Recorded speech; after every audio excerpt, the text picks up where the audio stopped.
Olá, um ótimo dia para você, seja muito bem-vindo a mais um episódio do nosso podcast Modo Cristão. Eu sou o Magno Henrique e aqui a nossa intenção é ouvir e colocar em prática o Evangelho de Jesus para melhor servirmos uns aos outros. E hoje trago mais uma reflexão da Palavra de Deus para nos ajudar a manter o nosso modo cristão ativado. Então vamos lá.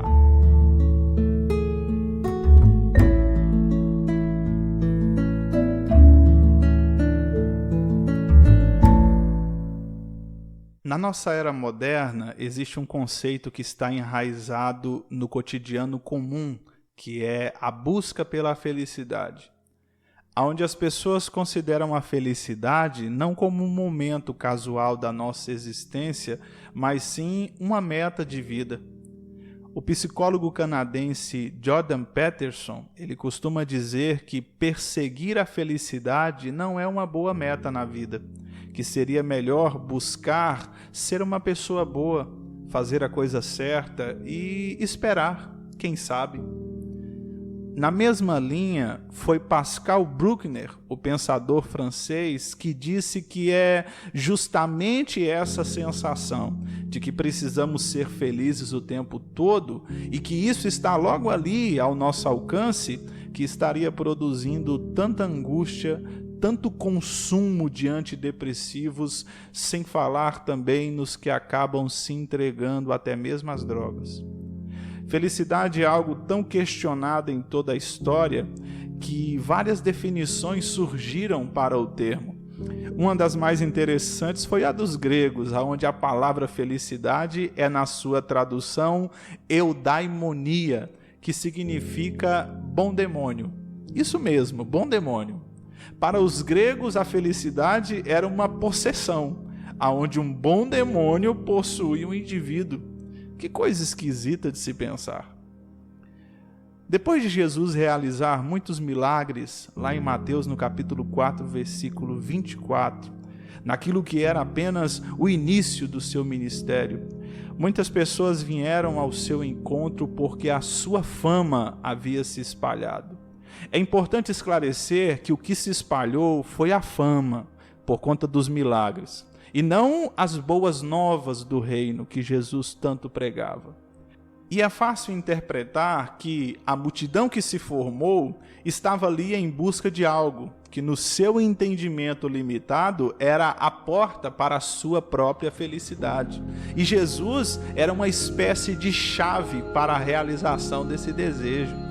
As multidões se formaram então por interesses pessoais, aonde ironicamente todos juntos não estavam unidos. Não buscavam algo em comum, pois cada um tinha uma ideia do que lhe poderia trazer a sua própria felicidade. E ainda é bastante comum as reuniões onde Jesus é uma espécie de gênio da lâmpada disposto a realizar os desejos dos que ali se reúnem. Então Jesus, com os olhos fitos nessa multidão, no Monte das Oliveiras, registrado lá em Mateus capítulo 5, versículo 3, ele deixa bem claro que a bem-aventurança, a felicidade consistente, verdadeira, não é dependente de uma situação externa, mas sim interna. Não é uma realização que a trará, mas sim uma condição inerente do indivíduo, onde a conquista do que se deseja não trará a felicidade, mas sim a humildade que me permite viver contente com o que para mim foi preparado para ser usado hoje. Também traduzido como pobres de espírito são esses, os que não são prisioneiros do consumismo, do materialismo ou da vaidade dos nossos tempos atuais, tendo o reino de Deus como prioridade em suas vidas. Pobres porque se esvaziaram do que interessa aos homens para acumularem tesouros nos céus. Não são pobres porque não têm nada, mas sim no sentido de não estarem aprisionados a nada, livres para buscar os interesses do reino do seu Senhor. Bem-aventurado é ainda ser capaz de sentir a ponto do corpo responder com lágrimas. Quão triste deve ser a vida de quem não consegue chorar com sua dor, nem consegue chorar com os que choram e perambulam como máquinas, negligenciando a importância de se importar com a dor. E o que nós vamos dizer dos mansos e o seu poder sobrenatural de se calarem e não agirem segundo a ira lhe impulsiona?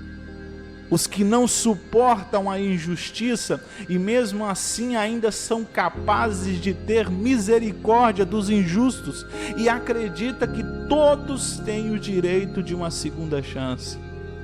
Os puros de coração, os pacificadores, os perseguidos, todos carregam uma felicidade que não depende de realizações, mas sim que é inerente à sua própria existência. Ao encerrar o seu sermão no monte, uma multidão diferente da primeira o seguiu, lá em Mateus, no capítulo 8, no verso 1. A primeira multidão o seguiu para receber, mas depois de ouvir, saiu sabendo como deveria viver, como deveria servir, como deveria orar, como deveria jejuar, ajudar o seu semelhante, como amar os seus inimigos. Esse foi o resultado de um culto sem milagres externos. Nenhum paralítico andou, nenhum cego enxergou, nenhum mudo falou. Mas o mais magnífico dos milagres aconteceu. A conversão para uma consciência de reino. Uma multidão que corria atrás dos seus interesses, agora com uma mente transformada, corre atrás da vontade de Deus, que é boa, perfeita e agradável.